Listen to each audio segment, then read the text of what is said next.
Hello everyone, आप सभी का एक बार फिर से स्वागत है हमारे एसपी कोचिंग इंस्टीट्यूट के इस बेहतरीन चैनल पर। तो आज संडे की क्लास में भी हम कुछ एक दो टॉपिक कंप्लीट करने का प्रयास करेंगे और आज ज़्यादा लंबी क्लास नहीं रखेंगे, छोटी क्लास रखेंगे और जिससे आपको जो नोट्स रिवीजन करने में वो भी परेशानी ना होनी चाहिए। तो आज की क्लास में हम कुछ टॉपिक के बारे में डिस्कस करने वाले हैं।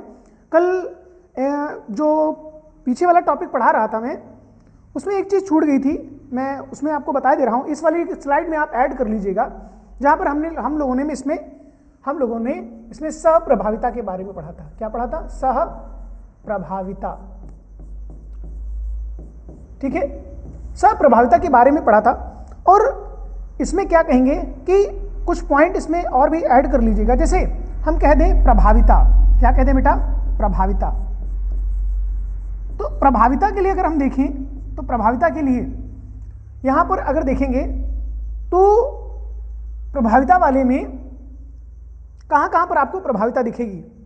देखिए, यहां पर आपको प्रभाविता दिख रही है बी के लिए, यहां पर ए के लिए प्रभाविता दिख रही है ना। तो ये दोनों क्या हैं? ये प्रभावी लक्षण हैं। ये दोनों क्या हैं? प्रभावी। यानी कि आई ए और आई कॉमा आई बी और आई के लिए। फिर दूसरा पॉइंट लिखेंगे कि प्रभाविता के बाद सहप्रभाविता, क्योंकि कहां पर देखने को क्या मिल रहा है वो भी पता होना चाहिए। सहप्रभाविता, ठीक है। तो सहप्रभाविता किसमें देखने को मिल रहा है? ए बी जहां पर आ रहे हैं, ये देखिए यहां पर। तो नंबर 1 इसमें डाले दे रहा हूं, नंबर 1 इसमें डाले दे रहा हूं, यानी कि 1, और यहां पर ये क्या रहेगा? 2। तो यहां पर देखेंगे तो आपको सहप्रभाविता, जब ए बी दोनों साथ में आए तो ए बी ब्लड ग्रुप। यहां पर भी देखिए यार, ये भी आपका 2। तो ए बी, आई ए और उसके साथ क्या कहेंगे? आई बी जब आते हैं तो ये क्या दर्शाते हैं? सहप्रभाविता। क्या दर्शाते हैं? सहप्रभाविता। फिर अब तीसरी की बात अगर कहें, बहुयुग्म विकल्पता। क्या कहें? बहुयुग्म विकल्पता। शायद ऐसे करके भी आपसे क्वेश्चन पूछा जा सकता है। तो आपने पढ़ा है क्या? आई ए, आई बी कॉमा और आई, ये क्या है? ये क्या प्रदर्शित करते हैं? बहुयुग्म विकल्पता। तो इस चीज को आप ऐड कर लीजिएगा, जिससे आपको और ज्यादा अच्छी तरह से ये समझ में आ जाएगी स्लाइड। अब देखिए यहां पर चीजें आपको अच्छी तरह से समझ, कहां पर प्रभाविता है। अब इसमें आपको कई चीजें दिखाई दे रही हूं। देखिए, प्रभाविता भी दिखाई दे रही है ना, सहप्रभाविता भी दिखाई दे रही है, उसके साथ साथ बहुयुग्म विकल्पता। कई बार ऐसा होता है कि बच्चे से क्वेश्चन पूछ लिया जाता है एग्जाम में कि भाई बहुयुग्म विकल्पता क्या है। तो बहुयुग्म विकल्पता फिर वो समझ नहीं पाता कि वो क्या पूछ रहा है। तो यहां पर आपको आई ए, आई बी और आई के एंटीजन के लिए आपको यहां पर यानी एबीओ सिस्टम में, ब्लड ग्रुप में, तभी देखने को क्या मिलेगा। यहां पर आपका जैसे कई जगह लिखा हो, ओ भी लिखा हो, तभी भी आप परेशान मत होइएगा, तो यहां पर आपको देखने को मिल जाएगा कि उसे क्या कहेंगे हम? बहुयुग्म विकल्पता। ठीक है, चलिए कुछ आज पॉइंट्स के बारे में डिस्कस करेंगे हम लोग। तो यहां पर आते हैं। सबसे पहले ये आपका जो रहेगा, ये आपका अभी जब इसके बाद वाला टॉपिक में पढ़ाऊंगा आकर के, तब आपको समझ में आएगा। यहां पर आज हम डिस्कस करने वाले हैं समयुग्मजी तथा विषमयुग्मजी गुणसूत्र के बारे में। पहले हम समयुग्मजी बताएंगे, फिर उसके बाद विषमयुग्मजी बताएंगे, फिर उसके बाद आगे चल करके हम अगली क्लास में डिस्कस करेंगे आकर के कि जो वंशागति का जो गुणसूत्रीय सिद्धांत क्या था, वंशागति का गुणसूत्रीय सिद्धांत क्या था। तो आज की क्लास ज़्यादा लंबा नहीं खींचेंगे, ज़्यादा से ज़्यादा 15 से 20 मिनट की क्लास रहेगी। ठीक है, और प्लीज़ आप लोग जो भी आपकी क्वेरी हुआ करें, आप प्लीज़ आप कमेंट बॉक्स में ज़रूर बताया करें कि सर इस चीज़ में मुझे प्रॉब्लम आ रही है, या जो भी है। बेटा मेहनत अगर आप करेंगे, अगर आज से भी आप बैठ जाएंगे तो आपको जितने भी है ना इंपॉर्टेंट टॉपिक, यहां पर इतनी अच्छी तरह से मैं समझाऊंगा आपको कि हर एक फंडामेंटल आपका अच्छी तरह से एकदम क्लियर हो जाएगा। और उसे आप जैसे समझ के करेंगे ना, तो उसमें आपको परेशानी नहीं होगी। समझ के करेंगे उसमें आपको परेशानी नहीं होगी। और प्रॉब्लम्स अगर लग रही हैं, आप कहीं पर ऐसा लग रहा है ना कि आपको पढ़ाई में प्रॉब्लम आ रही, मतलब सही रास्ते पर हैं आप, अच्छे रास्ते और सही रास्ते पर ही प्रॉब्लम्स आती हैं, ये समझ लीजिए आप अच्छी तरह से। तो अभी पढ़ने के लिए एकदम माइंडसेट कर लीजिए कि हाँ बिल्कुल। अब अगर नहीं कर पा रहे भाई, 3 महीने बाद आप नोटिफिकेशन जारी हो चुका है कि हाँ अब आपके प्रैक्टिकल्स एग्जाम होंगे 15 नवंबर के बाद, इसी महीने में नवंबर में ही आपके प्रैक्टिकल एग्जाम्स वगैरह भी होंगे, तो आपको प्रिपरेशन करनी होगी बेटा। आपको मेहनत आज अगर आप सोच रहे हैं कि आज आप थोड़ा बहुत करके आप अच्छा कर ले जाएंगे, बहुत लोग ऐसे अरे हम कर लेंगे, नहीं, आपको हर एक दिन अच्छा करना पड़ेगा, हर एक दिन। कल से बेहतर आज को बनाना ही पड़ेगा। जब कल से बेहतर आज को आप बनाते हुए चलेंगे ना, तब जाकर के धीरे धीरे धीरे धीरे आपका इंप्रूवमेंट होकर के तब आप और अच्छा लाइफ में कर पाएंगे। और जब तक, तो मैं तो कहता हूं education is the biggest weapon in this world, ठीक है, या कहते पावरफुल वेपन है, इससे आप कुछ भी कर सकते हैं। तो परेशान मत हो किसी भी टॉपिक के लिए, बिल्कुल भी आपको परेशान होने की जरूरत नहीं है। हर एक टॉपिक को बहुत अच्छी तरह से और बहुत अच्छी तरह से एक्सप्लेन करूंगा, और जिससे आपको और अच्छी तरह से समझ में आ जाए और हर एक चीज आपको क्लियर हो जाए। जब आप पेपर देंगे तो उसके बाद मेरे टॉपिक से खुद ही और मेरे वीडियो से कंपेयर कर लेना कि कितना कंटेंट आया है, कि सर ने जितना पढ़ाया उसमें से कितना आया है।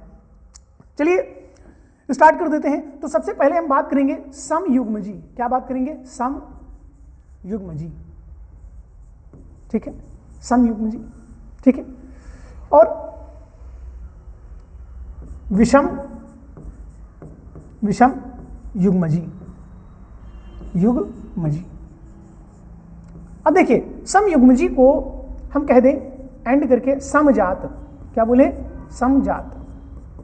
और इसको क्या बोले? विषम जात, विषम जात, समजात तथा विषम जात गुणसूत्र। तो यहां पर कहेंगे कि भाई जब हम समजात गुणसूत्र की बात करते हैं तो देखिए हम कहेंगे क्या, मनुष्य में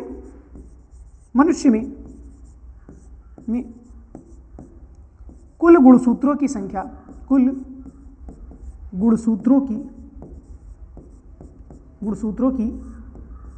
संख्या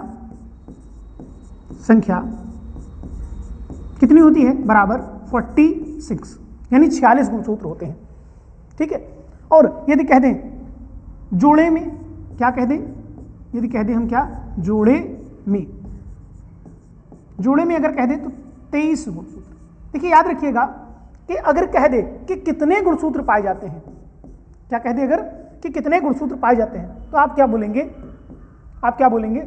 कहेंगे कि 46 गुणसूत्र पाए जाते हैं। और कितने जोड़ी पाए जाते हैं, तो आप क्या कहेंगे? 23 जोड़ी। क्या बोलेंगे आप? 23 जोड़ी। अब देखिए इसमें से बोलेंगे समयुग्मजी। तो समयुग्मजी जो होते हैं उसका अर्थ क्या होता है? देखिए चाहे वो कहेंगे समयुग्मजी के लिए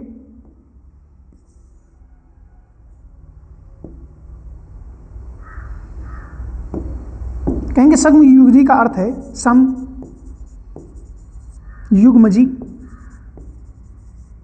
का अर्थ है कि नर तथा मादा दोनों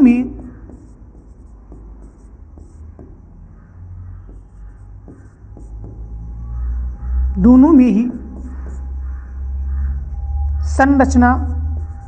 संरचना गुण कौमा आकार एवं कार्य में क्या होंगे? कार्य में समान होते हैं, समान होते हैं। अब चाहे वो नर हो और चाहे वो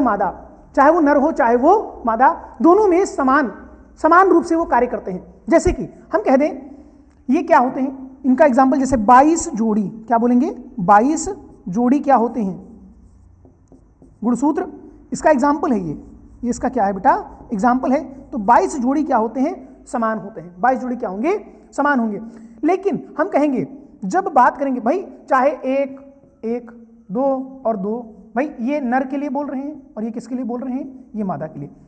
ये 2 और 2, 3 और 3, 4 और 4, ऐसे ही 22-22 दोनों में, चाहे वो नर हो और चाहे वो मादा हो, दोनों में समान रूप से ये कार्य करते हैं। जो उनके लिए मादा के लिए जैसे होते हैं वैसे ही ये किसके लिए होंगे, नर के लिए ही भी वैसे ही होते हैं। अब हम अगली स्लाइड पे चलेंगे और वहां पर पढ़ेंगे हम किसके बारे में, विषम जात गुणसूत्र। क्या पढ़ेंगे, विषम जात गुणसूत्र।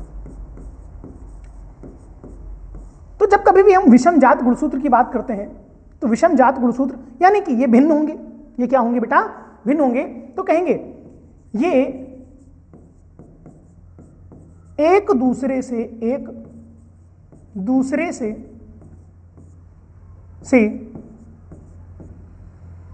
भिन्न होते हैं, भिन्न होते हैं। किन किन चीजों में भाई, कार्य में भी भिन्न होंगे, कार्य में भी कैसे होंगे, भिन्न होंगे। संरचना में भी कैसे होंगे, संरचना में भी कैसे होंगे, भिन्न होंगे। गुण में भी कैसे होंगे, भिन्न होंगे। और आकार में भी कैसे होंगे, आकार में भी ये भिन्नता प्रकट करेंगे। आकार में भी ये क्या करेंगे, भिन्नता प्रकट करेंगे। इस बात को भी आप अच्छी तरह से याद रखिएगा, इस बात को भी आप अच्छी तरह से याद रखिएगा। अब ये कौन सा होता है, इसके लिए एग्जाम्पल हम लिखेंगे। इसके लिए एग्जाम्पल होगा 23वां जोड़ी, 23वां जोड़ी। देखिए 23वां जोड़ी, 23वां का मतलब 23rd पेयर ऑफ क्रोमोसोम्स, है ना। तो 23rd पेयर ऑफ क्रोमोसोम यहां पर कहेंगे। तो देखिए अब 23rd पेयर जब हम बात करते हैं तो अब मैं बताता हूं आपको भाई, x और x ये किसके लिए है, मादा के लिए। ये किसके लिए बेटा, मादा के लिए। और x और y ये किसके लिए है, नर के लिए। ये जो पेयर होता है, ये पेयर जो होता है ये विषम जात गुणसूत्र कहलाते हैं। ये क्या कहलाएंगे बेटा, विषम जात गुणसूत्र। जानते होंगे आप कि भाई y जो गुणसूत्र है, तो y गुणसूत्र के लिए हम कहेंगे, यहां पर नोट पॉइंट बना के डाल लीजिएगा कि जब y गुणसूत्र होता है तो इसमें क्या कहेंगे, इवोल्यूशन के समय की बात है भाई, कि इसमें एक भुजा का विलोपन, एक भुजा का विलोपन हो जाता है। अब देखिए एक्स गुणसूत्र में क्या होगा कि अगर कह दें इसमें क्या होगा, एक भुजा का क्या हो जाए, विलोपन हो जाए। एक भुजा का क्या हो जाए, विलोपन हो जाए। तो ये कैसा दिखने लगेगा, ये कैसा दिखने लगेगा, वाई की तरह दिखने लगेगा। तो इस बात को आप नोट पॉइंट में अच्छी तरह से डाल लीजिएगा। और हम यहाँ पर ये वाला जो डिस्कस कर रहे थे विषम जात गुणसूत्र, है ना, और ये आपका क्या है, ये समजात गुणसूत्र। फिर देखिए इसके बाद अगली वाली क्लास में जो हम डिस्कस करने वाले हैं, इंपॉर्टेंट टॉपिक होगा वंशागति का क्रोमोसोम सिद्धांत, यानी वंशागत का गुणसूत्रीय सिद्धांत। अब वंशागत के गुणसूत्रीय सिद्धांत में हम ये समझेंगे कि गुणसूत्र और जीन का व्यवहार क्या होता है, और ये किसने दिया था भाई, सटन और बावेरी ने इसको दिया था, और 1902 के करीब में दिया था। ये हम अगली क्लास में डिस्कस करने वाले हैं और अच्छी तरह से, क्योंकि आज की क्लास को शॉर्ट ही रखेंगे। मैं चाहता था सब भाई, संडे है आज आप अच्छी तरह से जितना मैंने पढ़ाया है उसे आप अच्छी तरह से रिवाइज कर लीजिए, एक बार समझ लीजिए, पढ़ लीजिए। जो भी प्रॉब्लम आ रही है उनको एक बार दोबारा कमेंट बॉक्स में डाल करके पूछ लीजिए, ठीक है। कई बच्चे मैसेज करते हैं जैसे कि सर आपकी राइटिंग काफ़ी अच्छी है, तो हमने कहा भाई आपको समझ में आना चाहिए।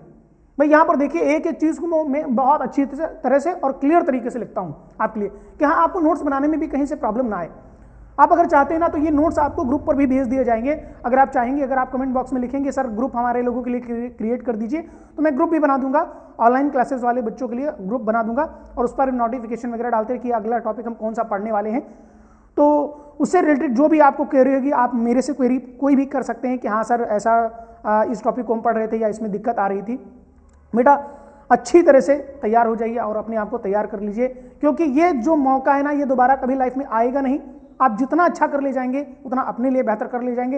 एक बार जो आपकी मार्कशीट पर प्रिंट हो गए नंबर, वो दोबारा वापस आप उसको इरेज करके आप दोबारा कोई भी नंबर प्रिंट वहाँ पर नहीं कर पाओगे। आज अगर अच्छी मेहनत कर ले जाएंगे तो कल ऑब्वियसली आपको बेहतर ही होना है। तो आज के लिए इतना ही रखेंगे। Thank you class, thank you so much.